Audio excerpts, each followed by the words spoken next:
In the meantime, let's bring in Lieutenant General Keith Kellogg, Fox News contributor and former national security advisor to Vice President Pence. General, good morning to you. Vladimir Putin apparently at 3:30 in the morning, he started with the missile attacks. And then it sounds as if at 5:30, that's when he declared war and all hell rained down. He said, in part, General, he said this is part of, I'm going to denazify Ukraine. What does that mean? Yeah, Steve, thanks for having me. Well, first of all, don't listen to that. It's an invasion. He's using that as a reason why.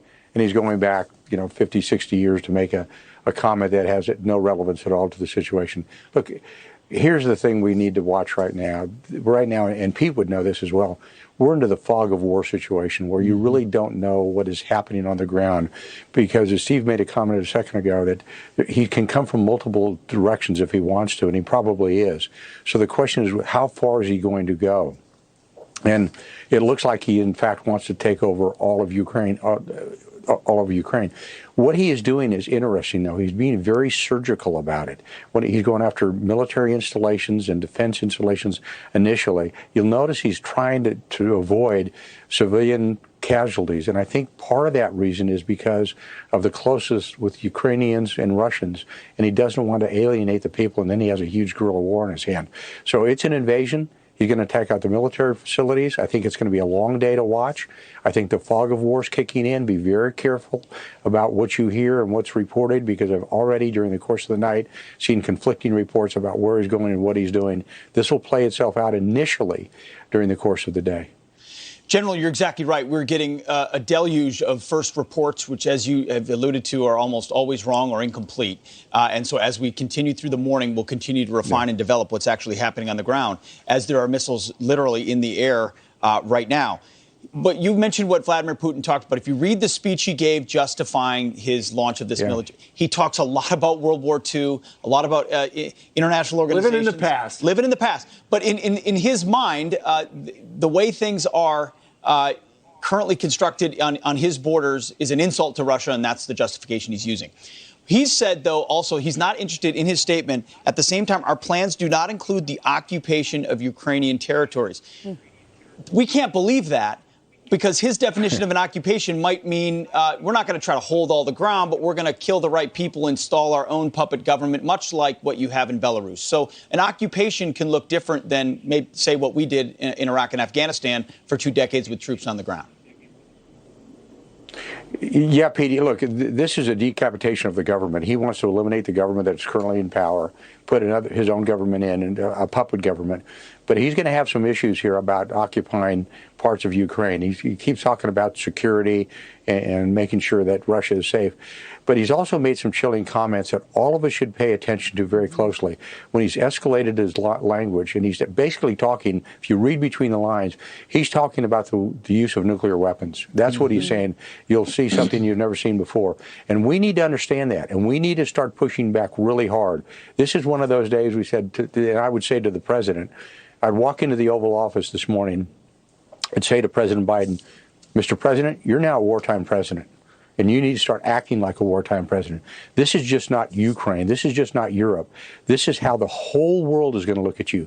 President Xi in China is looking at you today. The supreme leader in Iran is looking at you today. Kim Jong-un is looking at you today. And you have to play like that from now on. This is no longer just a domestic issue. This is a global issue. And everybody's watching you because you're the leader of the free world. And how you act is going to be critical. And he should start playing really hard. This is when they say, okay, Mr. Putin, you played your cards, I'm playing mine, we're all in. And you're going to have to stare this guy down, play this guy down, and it's not going to be easy. And he needs to level with the American people today what this means. And he also needs to stand there and take questions from the press, because this affects you, it affects me, it affects everybody. That's exactly right. Let's talk about that, how this affects Americans. It's not just the immediate. Gas prices are going to go up. Ukraine might be taken over. But when you talk about nuclear weapons, that is very scary. And we know that Ukraine gave up their nuclear weapons in 1994. But yesterday, when Putin, in this televised speech, announced war, and then he threatened the United States and all the Western countries, he said a couple of words for those who would be tempted to intervene. Russia will respond immediately. and you will have consequences that you never have had before in your history. What does this mean going forward in a few months, a few years for the United States? Well, Ainsley, look, this is one of those where I said about the president being the leader of the free world now, and he's a wartime president. You punch back. You basically tell him, okay, if you want to play this game, we can play it. We're bigger than you are. Okay, Mr. Putin, count this. In Western Europe right now, you're not facing one nuclear power, the United States. You're facing the French, a nuclear power, member of NATO. You're facing the Brits, a nuclear power, a member of NATO. You want to play this game, we can play it better than you can play it. And I would threaten him back. And I would tell him, look, this is how we're going to play the game. We have to go to conflict resolution, knock it off. But you look at his language, and you just can't accept that language. I wouldn't accept it, and I tell the president not to accept it. You need to be doubly hard and double down on what he said and pushing back on it. If that's where you want to go, that's where we're going to go. That's what I was talking about, being a world leader, and about the president now being a wartime president, because this is a war that will affect all of us, and he needs to understand that. It's not a local issue anymore. Absolutely. And the president's going to be speaking at noon today. Folks can see it here on Fox. Let's see the tone and tenor of what he has to say. But, General, while you were speaking, we put up a graphic that showed how outgunned Ukraine is. I mean, Russia's been building up they had the Cold War to build up. They had the after Cold War. Take a look at this. Ukraine's got about 300,000 active personnel. Russia, close to 1 million. Reserve personnel, Ukraine's got about almost 1 million. Russia's got 2 million. Artillery, Ukraine 1,800, Russia 3 times that. Armored personnel carriers, Ukraine's got 600, Russia's got 6,000. Ukraine's got about 900 tanks, Russia's got about 3,000. Helicopters, Ukraine 35, Russia 394, although we've heard that apparently Ukraine knocked one out of the sky last night. And active Air Force planes, Ukraine has 125, Russia has 1,000. This is truly a David and Goliath situation. I know which side we'd like to see win, but they're outgunned. Oh, yeah, Steve, look, this is, I hate to say it's an unfair fight, but it's an unfair fight. And we can't relitigate yesterday. We have to think about today, tomorrow, and the future, because there's a lot of things we can go back and look at and say, well, shoulda, coulda done, and were not done. And Ukraine is obviously at a complete disadvantage out there. But that's why we have to be very, very strong going forward.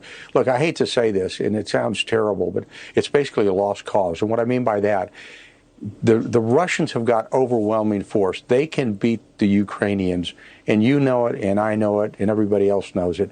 They just cannot match up, because Putin can escalate wherever he wants to go. He's got better forces, better trained forces, more forces. I mean, he's got 70% of his army right now moving somewhere into Ukraine. And he's got his fighters, his bombers, he's got his missile systems.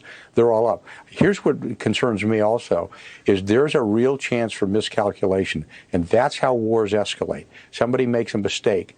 And I would tell Putin very clearly, you better be very, very careful about what you're doing, because if you escalate one bit, if you kill an American or you go into NATO, it's game over. We're coming after you. And he needs to know that. We need to tell the Russian people that too.